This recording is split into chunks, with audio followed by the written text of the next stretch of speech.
Mais uma vez, graça e paz, meus queridos irmãos. Que bênção estarmos juntos, adorando ao Senhor, dando glórias ao autor da nossa fé. E agora também podendo ouvir a palavra, ouvir a pregação da palavra. Isso é um privilégio para nós, um privilégio para o povo de Deus, porque compreendemos que a Escritura Sagrada, pregada fielmente, ela entra nos nossos ouvidos, encontra abrigo no nosso coração e é para nós nosso alimento, nosso fundamento. Por isso, nosso desejo é que o Senhor fale ao nosso coração. Nós estamos nos cultos de domingo à noite na nossa igreja. Hoje temos muitos visitantes aqui. Eu quero louvar o Senhor pela sua vida. Para aqueles que nos visitam, nós estamos nos cultos de domingo à noite em uma série de pregações, em uma série de sermões no Evangelho de Marcos, o segundo Evangelho do Novo Testamento. Eu convido você a abrir a sua Bíblia nesse Evangelho. Já estamos na metade, no capítulo 8, e hoje meditaremos num texto bastante interessante, que só se encontra em todos os Evangelhos, só se encontra esse episódio, essa passagem aqui, exatamente no Evangelho de Marcos. Marcos, capítulo 8, versículos 22 a 26. Marcos, capítulo 8, versículos 22 a 26.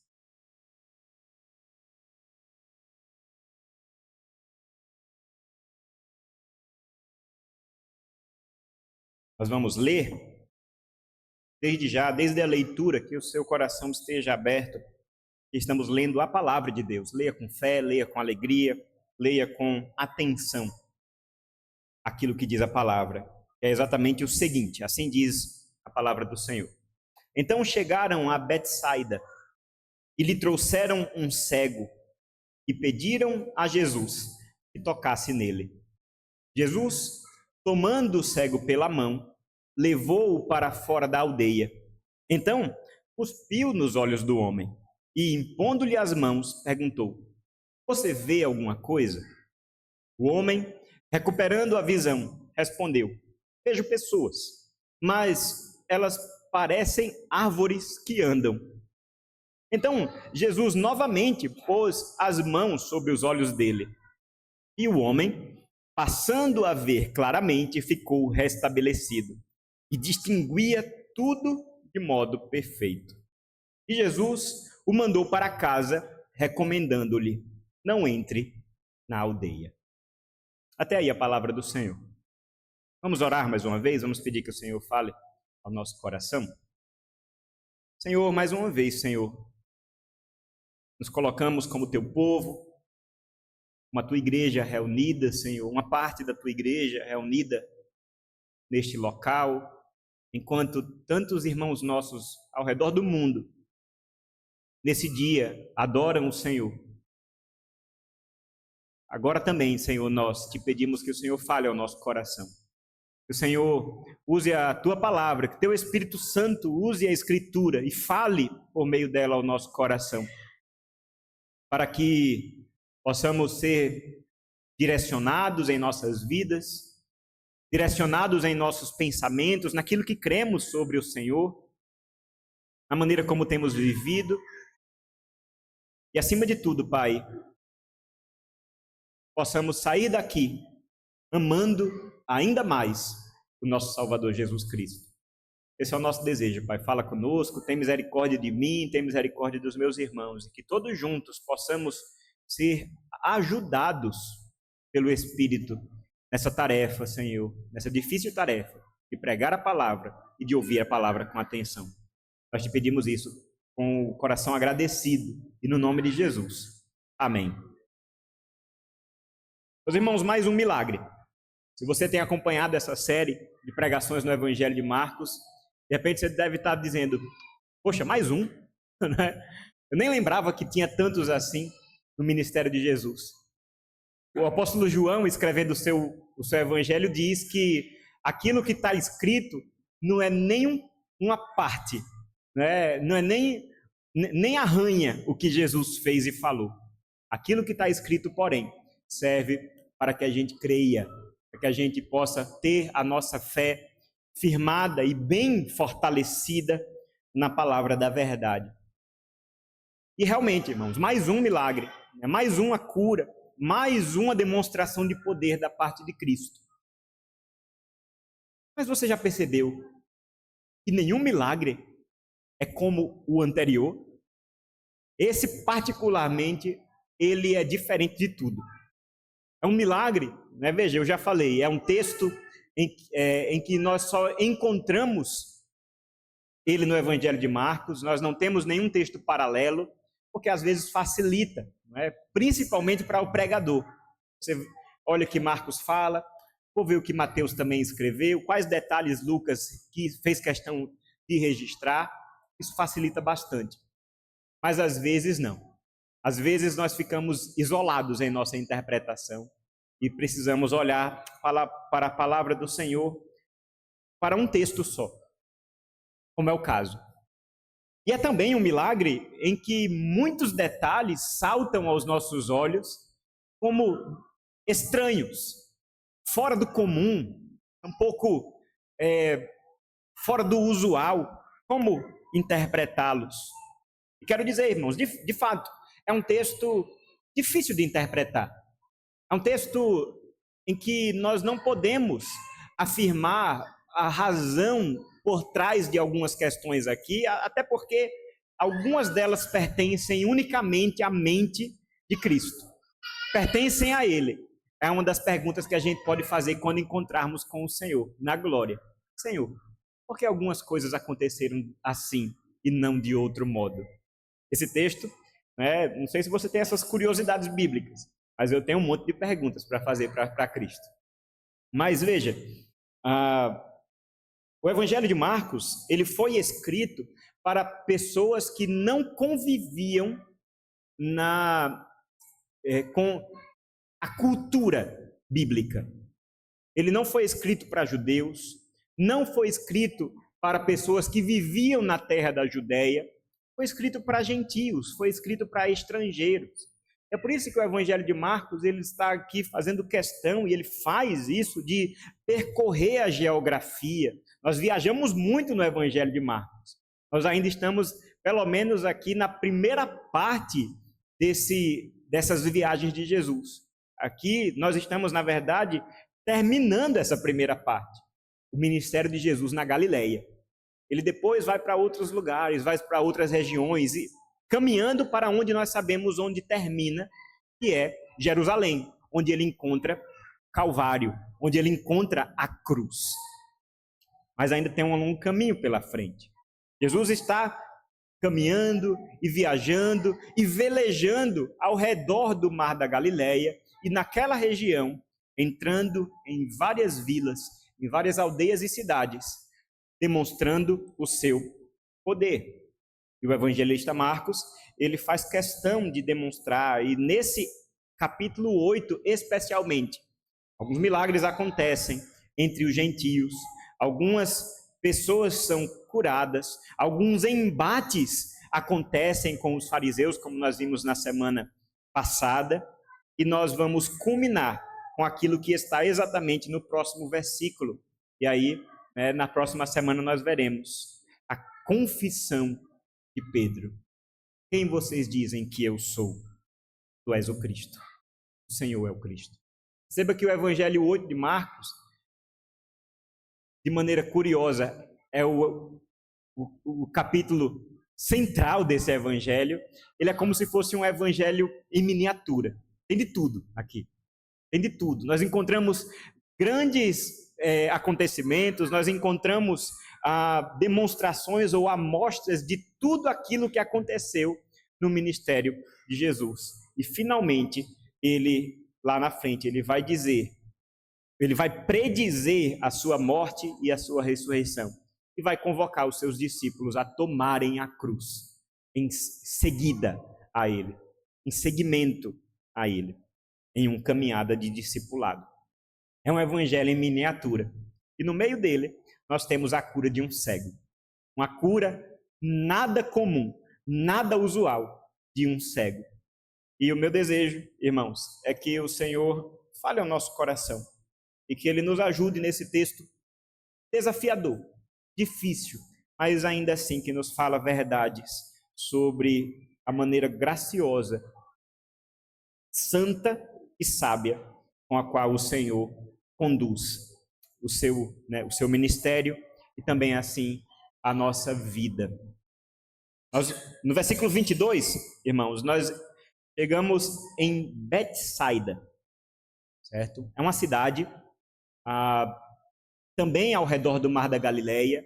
Nessa altura, uma cidade um pouco já grande, né? Um pouco já desenvolvida, mas nem sempre tinha sido assim, porque antes era uma pequena vila de pescadores. Inclusive, Betsaida significa literalmente isso, casa dos pescadores. Olha aí, né? Certamente um lugar bom de pescar. Com certeza, ali ao redor do Mar da Galileia. Você lê no Evangelho de João, na apresentação de Pedro, na apresentação de André, seu irmão, é dito que esses homens eles eram de Betsaida. Então, olha que interessante. Eles estão em casa. Eles chegaram na casa de pelo menos uma parte considerável dos apóstolos, dos discípulos de Jesus. Há quem diga, inclusive, que até João e Tiago, o seu irmão, também poderiam ser de Betsaida. Então, veja, se for verdade isso, 4 de 12 já formam um número considerável aí de betsaidenses dentro do time, né, dentro da equipe de discípulos de Cristo. Essa cidade, irmãos, como eu disse, ela é chamada de aldeia nesse texto, mas nos textos em que ela aparece no Evangelho de Lucas, ela é chamada de cidade. E aqui, apenas um título de curiosidade, se trata realmente somente de uma questão de costume. A cidade cresceu, mas vai continuar sendo a velha aldeia de Betsaida. Vai continuar sendo tratada pela maneira como era tratada no passado. Maceienses entendem bem, não é? Ou vai dizer que você não chama ainda o shopping de Iguatemi, não é? Ou as avenidas da nossa cidade, né, com os seus nomes que já nem tem mais há tanto tempo, né? Eu estava até vendo o nome atual da Avenida Rotary, né? Via uma referência e disse, nem sabia que tinha mudado. Aí pesquisei e mudou mesmo, em 1981, né? Não é mais Rotary, mas veja, depois você pesquisa. Mas essa cidade, apesar de ser uma cidade interessante para a gente trazer algumas curiosidades bíblicas, ela é também uma cidade destacada no ministério de Jesus. Infelizmente, por um motivo terrível. Se você abrir a sua Bíblia, e por favor abra junto comigo lá em Mateus capítulo 11, no versículo 20. Mateus capítulo 11, versículo 20, veja o que está escrito lá. Então, Jesus começou a repreender as cidades nas quais ele tinha feito muitos milagres, pelo fato de não terem se arrependido. Ai de você, Corazim! Ai de você, Betsaida! Porque se em Tiro e em Sidom se tivessem operado os milagres que foram feitos em vocês, há muito que elas teriam se arrependido com pano de saco e cinza.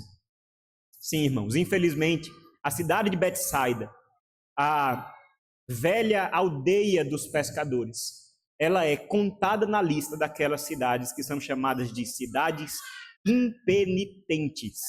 Cidades que receberam muitos milagres da parte de Jesus, mas sem arrependimento. Nessa altura do ministério de Cristo, nós já estamos caminhando já para provavelmente o fim do 2º ano de ministério público de Jesus. Jesus já havia passado por essa cidade. No Evangelho de Marcos, nós já vimos algumas expressões de Cristo do mesmo tipo. Veja, se ele falou isso sobre a cidade de Pedro, ele também vai falar sobre Cafarnaum, como nós já vimos no Evangelho de Marcos, que era a cidade que Pedro morava, né? Talvez Pedro era um pouco pé frio nesse sentido. Mas ele também vai falar contra a própria Nazaré, como nós já vimos nessa série de sermões. Nazaré, vocês não recebem o Messias que saiu de vocês. Perceba, irmãos, como essa linguagem de Cristo Jesus serve para nós como um alerta. Aos olhos humanos, você imaginar que uma cidade foi palco de muitos milagres é sinal de bênção, é sinal de atenção da parte de Deus, é sinal de coisas boas acontecendo. Aos olhos de Cristo, é sinal de que o coração humano é duro, mesmo diante de incontáveis bênçãos de Deus, permanece sem arrependimento, sem quebrantamento, com apego ao pecado. Por isso, cuidado. Ser abençoado, contar as bênçãos, nem sempre é sinal de que está tudo bem. Pode ser que você esteja sempre sendo simplesmente semelhante a essas cidades: Corazim, Betsaida, Cafarnaum, Nazaré, cidades que eram ligadas diretamente aos apóstolos e a Jesus, mas que fecharam seus corações. Então, irmãos, certamente aqui nessa altura do ministério de Jesus, agora no Evangelho de Marcos, nosso texto de hoje, Betsaida já havia recebido essa exortação. Betsaida já havia recebido esse ai de ti, Betsaida. É por isso que algumas questões aqui nesse texto se explicam. Eles chegaram em Betsaida mais uma vez. Mas é maravilhoso nós vermos que o evangelista Marcos aqui nos afirma que mesmo diante do coração duro e fechado daquela cidade, dos cidadãos daquela cidade, ainda havia alguns que creram. Ainda havia alguns que testemunhavam do poder de Cristo e reconheciam nele, pelo menos, alguém poderoso para curar. Porque o versículo 22 nos diz isso. E lhe trouxeram um cego. Uma outra tradução poderia ser: alguns homens, algumas pessoas trouxeram um cego e pediram a Jesus que tocasse nele. Nós já falamos sobre isso quando Jesus estava curando um outro enfermo, naquela ocasião também um cego e também mudo, um surdo e também mudo ou gago, de acordo com algumas traduções. Mas aqui nós podemos ver mais uma vez essa demonstração dessa atitude louvável e que deve ser encorajada. Aquele tipo de gente que leva os seus para mais perto de Jesus. Seja essa pessoa. Nós somos chamados para sermos essas pessoas, como discípulos de Cristo, como aqueles que já experimentaram da graça, né? Já experimentaram da misericórdia, já conheceram a verdade. Nós é que principalmente temos essa capacidade de, observando as oportunidades, observando as necessidades que toda pessoa tem da graça do Senhor, nós podemos dizer: eu sei onde esse anseio pode ser satisfeito. Eu sei, eu conheço o Salvador, eu conheço o Messias, eu conheço aquele que é o único que é poderoso para resolver essa situação. Assim como esses anônimos, nós não temos nomes, nós não temos nem a quantidade deles, mas tiveram aqui a maravilhosa atitude, a maravilhosa ideia de levarem o seu amigo, provavelmente, aos pés de Jesus Cristo. Eles pediram a Jesus que tocasse naquele homem. É interessante como aqui também a fé está sendo demonstrada, ela está sendo expressa. Basta um toque, Senhor. Basta um toque. Nós já sabemos como Jesus ele já curou de muitas maneiras. A principal delas era sempre o toque, porque naquela época, na mentalidade dos antigos, o toque, a mão, perceba como a palavra mão aparece muito nesse texto, né? Mão, essa interação entre as pessoas, ela carregava algum tipo, né? Era uma forma visível, física, de demonstrar uma realidade espiritual. Por isso que a gente vê muito, né, essa imagem da imposição de mãos, do toque, né, de tocar na cabeça, e todas essas demonstrações que Jesus acabava usando. Ele nem precisava delas. Ele podia só falar, só olhar, só pensar. Não sabemos que ele é poderoso para fazer. Mas esse era o pedido das pessoas. Toca nele. Jesus toma o cego pela mão e leva-o para fora da aldeia. Olha que interessante. Estavam em Betsaida, aquela cidade impenitente. Ai de ti, Betsaida. Quando há mais uma oportunidade de demonstrar um milagre no meio, de repente na praça pública, no meio da multidão, Jesus diz: venha comigo.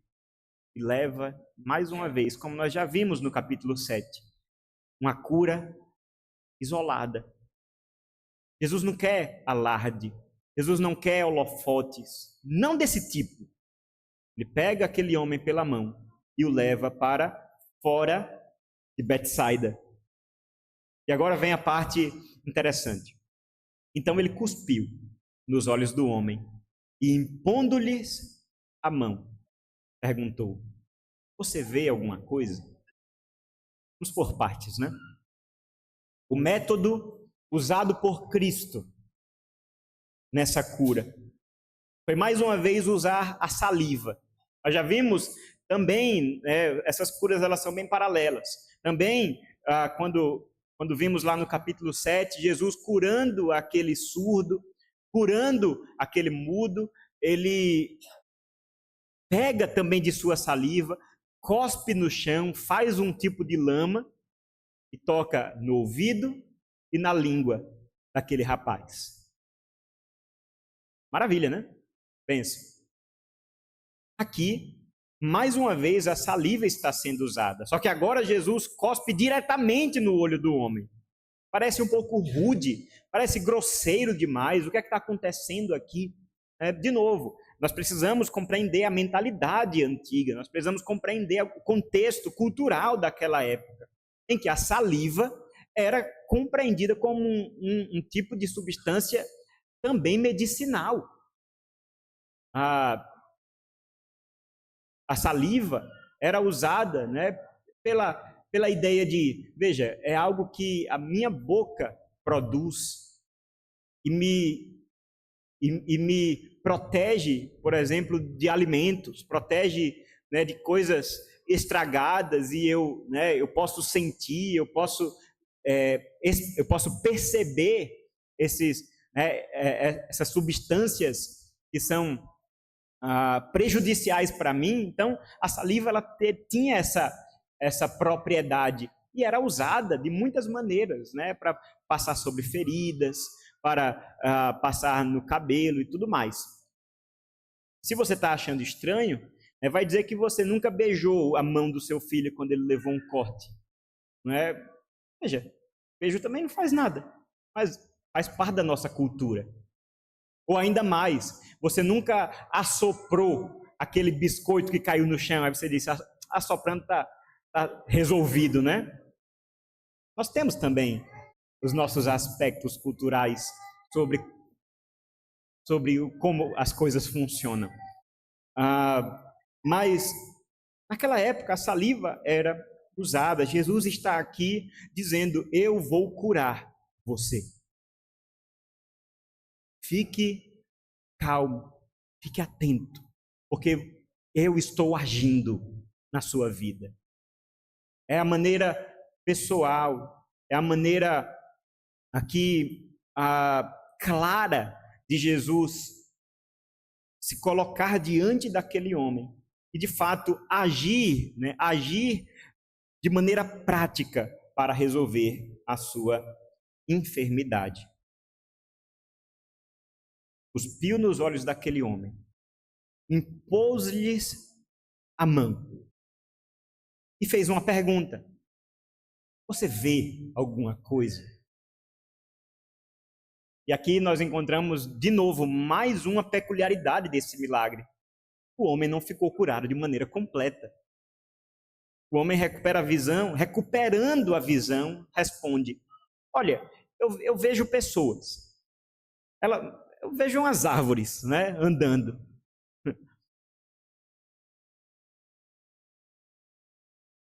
Certamente, irmãos, esse homem não estava curado completamente. O texto deixa isso muito claro.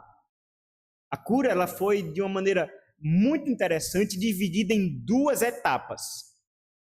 Foi dividida em duas ações de Cristo.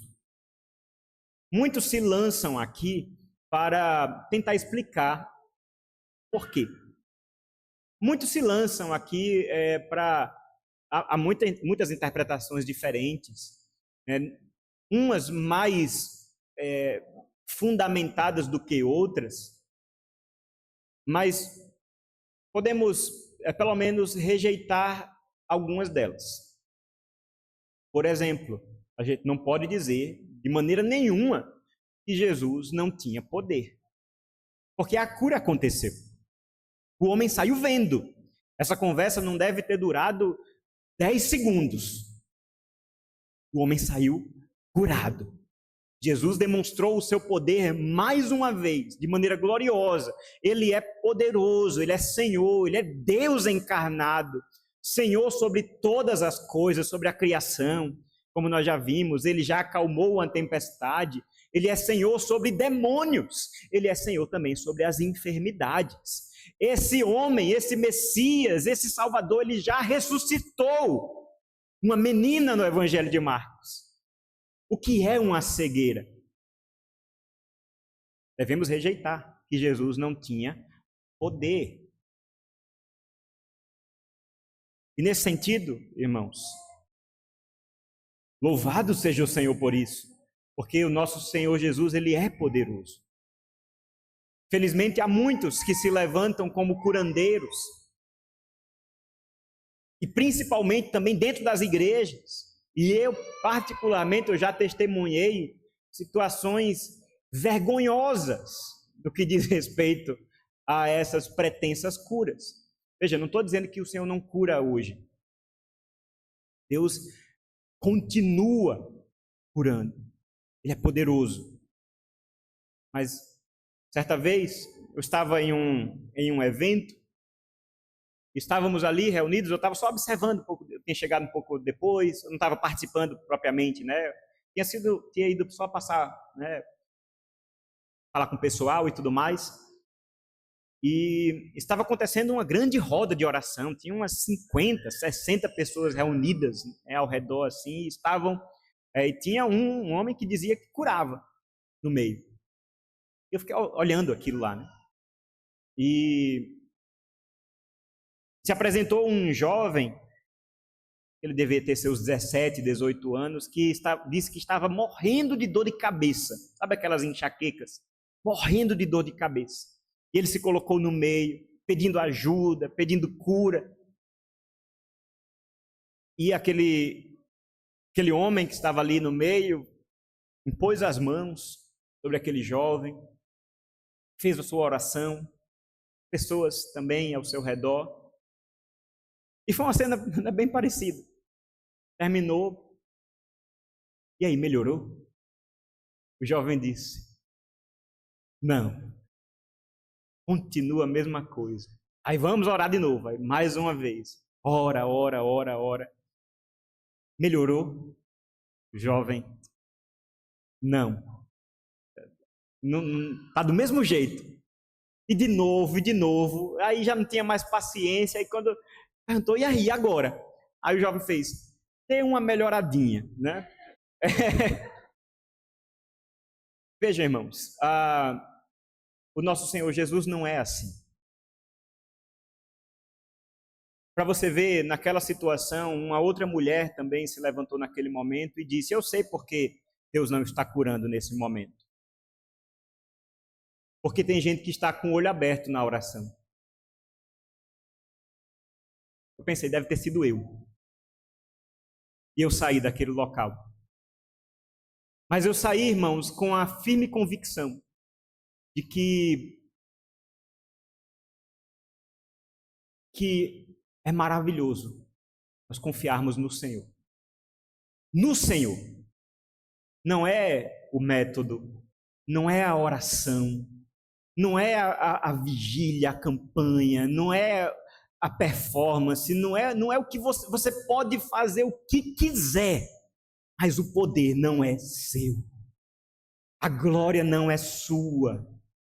Porque, infelizmente, irmãos, tem muita gente enchendo igreja, enchendo auditórios, demonstrando uma cura que, beleza, pode até acontecer, porque Deus é muito misericordioso, e louvado seja o Senhor por isso. Mas a glória, quando acontece o milagre, se não for de Deus, se não for do Senhor, se for direcionada para o profeta, para o curandeiro, para o pastor, para a igreja, se for direcionada para quem for, ai de ti, Betsaida, porque muitos milagres têm se feito no seu meio e não há arrependimento. Meus irmãos, a glória é do Senhor, a glória é dele, somente do Senhor.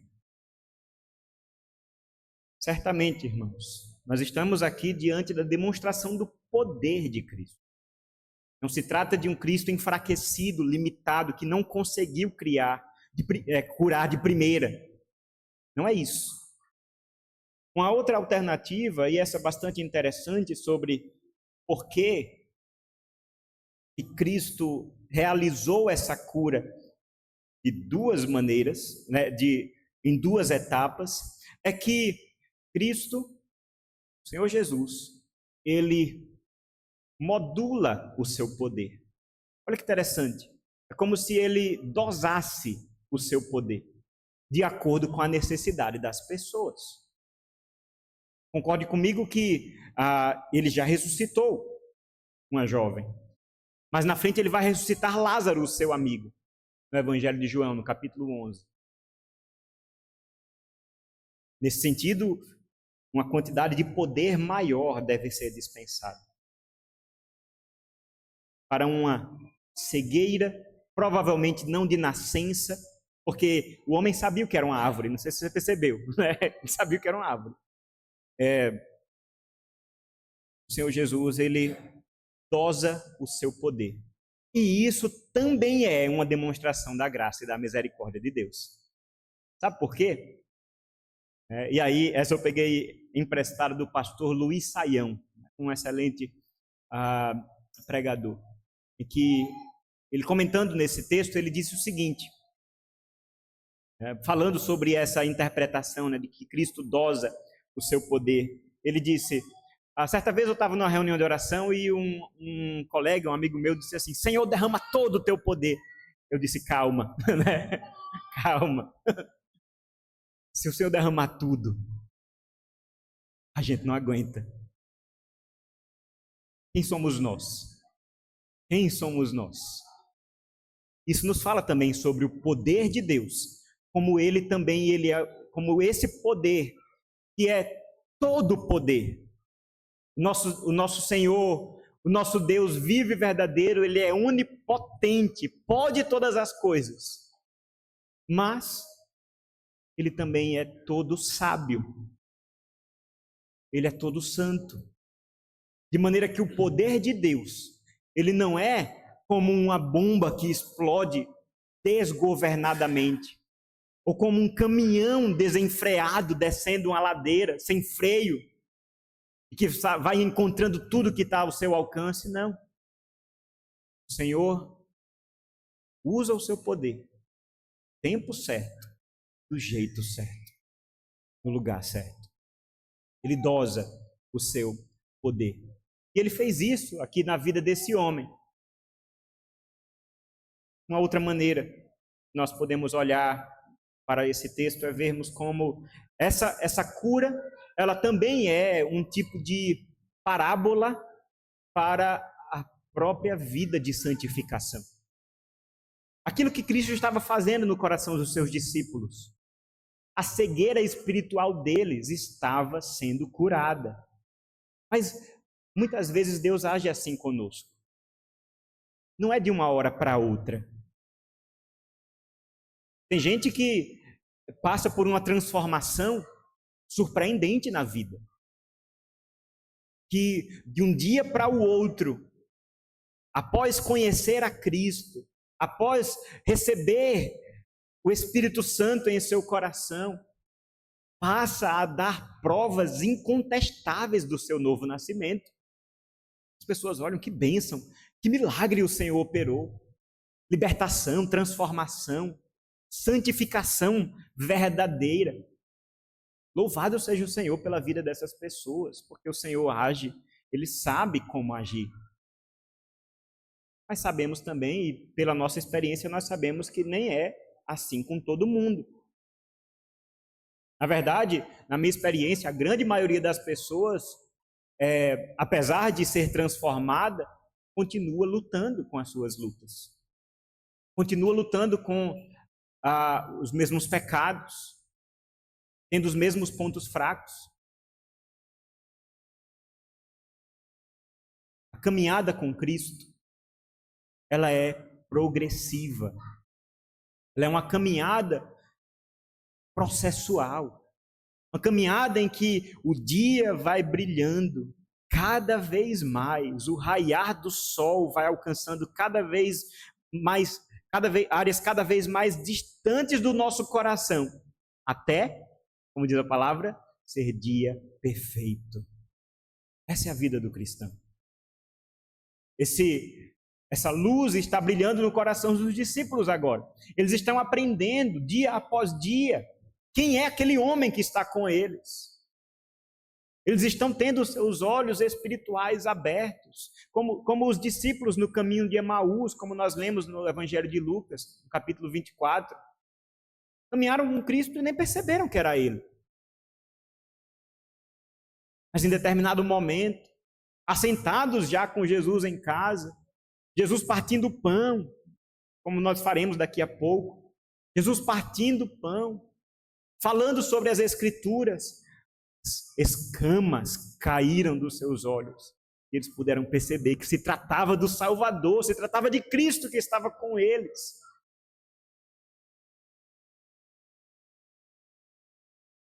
O Evangelho de Marcos, irmãos, como nós dissemos, é um evangelho sobre Jesus, sobre quem Jesus é.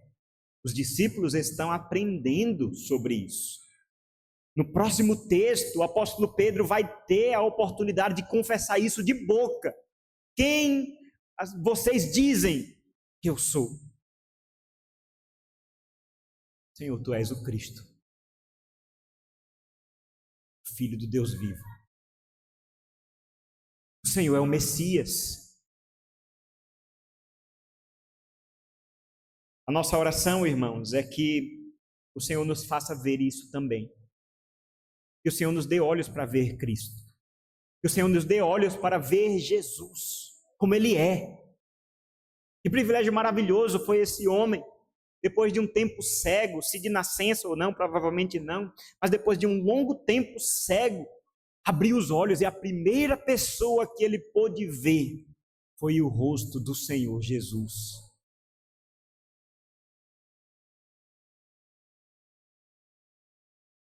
Nosso desejo é que o Senhor também faça esse milagre em nós. O texto termina. Depois que esse homem é curado, agora plenamente curado, como diz o restante do versículo 25, né? Jesus novamente pôs as mãos sobre os olhos dele, né? Mais uma vez estabelecendo esse contato, mais uma vez o toque, mais uma vez as mãos, e o homem, agora sim, passando a ver claramente, ficou restabelecido e distinguia tudo de modo perfeito. Para concluir, Jesus o mandou para casa, recomendando-lhe, não entre na aldeia. Versículo 26, mais uma vez, a gente entra com aquelas dúvidas que nós temos muitas vezes sobre algumas falas de Jesus. Mas antes de falarmos sobre isso, perceba que esse cego, esse homem que agora não é mais cego, ele provavelmente não era de Betsaida. Provavelmente morava fora da aldeia. Vá para casa e não entre na aldeia. Mais uma vez, fica demonstrado, irmãos, como as portas estão fechadas para Betsaida. Ai de ti, Betsaida. Porque mesmo esse que foi curado não veio de você. Mesmo esse que pôde experimentar da bênção de Deus não é um dos seus. Ai de ti, Betsaida. Jesus olha para ele e diz: não entre aí, porque eu também não sou bem-vindo. Não entre nessa cidade, porque as portas estão fechadas. Eu fechei as portas. Eu fechei as portas. Se em Tiro e em Sidom, cidades inimigas do povo de Deus, cidades de gente idólatra, estrangeiros, se em Tiro e em Sidom fossem feitos os milagres que em ti houveram, há muito tempo eles teriam se arrependido. Por isso, não entre em Betsaida. As portas estão fechadas. Quando nós lemos textos como esse, irmãos, nós ficamos com sentimentos misturados no nosso coração. Nós ficamos com alguns pensamentos, alguns questionamentos de por que muitas vezes Jesus parece trabalhar contra a sua divulgação. Ele faz isso muito no Evangelho de Marcos. Ele faz uma cura maravilhosa, gloriosa, e diz assim: não conte nada a ninguém. Já falamos sobre isso bastante no Evangelho de Marcos. É esse tema, né, que recebe até um nome na teologia, é o segredo messiânico. O segredo messiânico. Porque Jesus, muitas vezes, ele insistia veementemente que as curas e os milagres que ele fazia não fossem divulgados. Por quê? De novo, muitas interpretações. Uma delas já está bastante claro aqui nesse texto. As portas estão fechadas para Betsaida. Mas há uma outra, irmãos, que nós também devemos compreender. Já falamos sobre ela algumas vezes. O Senhor Jesus, ele não quer a divulgação do mundo. O Senhor Jesus não se importa com propaganda. Ele não quer ser conhecido como um curandeiro. Ele não quer ser reconhecido simplesmente porque é um fazedor de milagres. Multidões já vieram para estar com eles por isso. Nós lemos no Evangelho de João: vocês estão aqui só porque aqui tem pão, só porque aqui se multiplica pão. Por causa dessa fama de curandeiro de Jesus, lá no Evangelho, lá no começo do Evangelho de Marcos, ele não pôde entrar em muitas cidades, por causa do alvoroço que isso estabelecia. Mas essa verdade, irmãos, também nos faz pensar de como Jesus, na verdade, ele quer ser conhecido, mas quer ser conhecido da maneira correta. Ele quer ser conhecido do jeito certo, pelo Evangelho. Ele quer ser conhecido por aquilo que ele veio cumprir, por sua obra de salvação, pela verdade do seu ensino. Ele não quer ser simplesmente conhecido como alguém que você procura quando as coisas estão ruins na sua vida e sai com uma cura. Não. Ele quer ser conhecido do jeito certo. E o Senhor Jesus, precisamos falar sobre isso, o Senhor Jesus, ele é a fonte da autoridade do Evangelho. E ele sabe que o Evangelho, ele é verdadeiro e poderoso. Porque, veja, nós estamos hoje, 2000 anos depois, ainda falando desse homem, ainda falando deste pregador, ainda falando deste professor judeu que viveu naquele tempo. Se fosse simplesmente mais um curandeiro, teria ficado no tempo, como muitos ficaram. Mas estamos falando do Salvador, estamos falando daquele que é o Evangelho, a pessoa que veio para salvar, a pessoa que veio para restaurar, que veio para cumprir a obra que somente Ele poderia fazer, porque somente Ele é mediador entre Deus e os homens, e só há salvação no nome dEle. Não tem outro, irmãos, não tem outra pessoa, não tem outro pregador, não tem outro professor, não tem outro, senão Jesus. Creia em Jesus e seja salvo. Somente Jesus. E esse Evangelho, a boa nova de Cristo, como verdade, começa pequeno,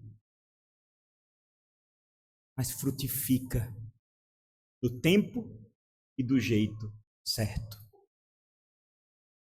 Você percebe que Jesus não precisa de propaganda?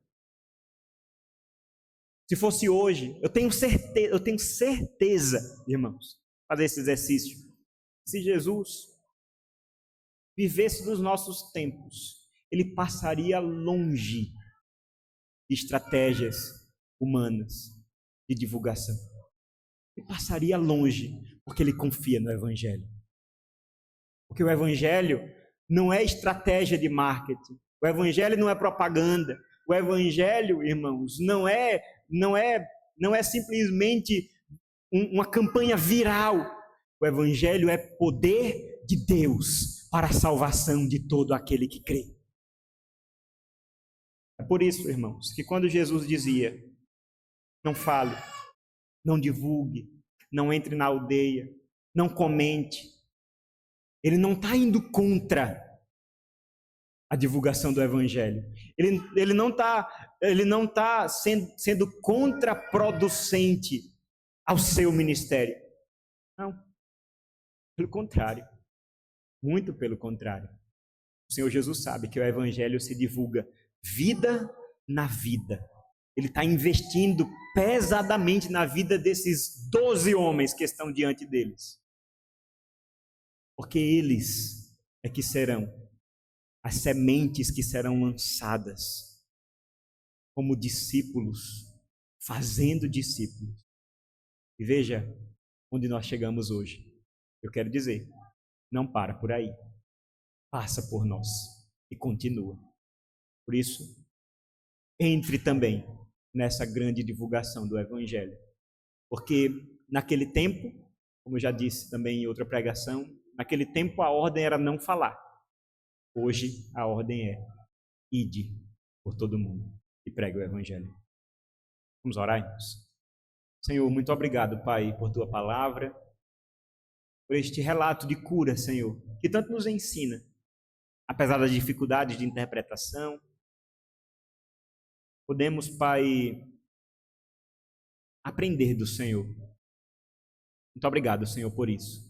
Eu te peço que o Senhor nos ajude a cumprirmos a tua palavra, a sermos obedientes, discípulos zelosos de Cristo Jesus, tendo o Evangelho em nossos corações, pregando o Evangelho com alegria. O Senhor nos dê confiança de que teu Evangelho, de que a boa nova da salvação, aquilo que Jesus Cristo veio fazer, é o poder de Deus. Assim também, Pai, nós também queremos te agradecer pela maneira detalhada, profunda, com a qual o Senhor tem tratado com as nossas necessidades, com cada um de nós. O Senhor sabe do que precisamos, no tempo certo e do jeito certo. Mesmo que a gente não compreenda muito bem os meios, mesmo que pareçam serem pouco usuais, nós confiamos no Senhor. Nos livra, Senhor, de confiarmos em homens, em métodos. Nos livra de confiarmos, Pai, naquilo que é feito. Que a nossa confiança esteja no Senhor. E no Senhor somente, Pai. Em nome de Jesus, muito obrigado por tua palavra, Senhor. Amém.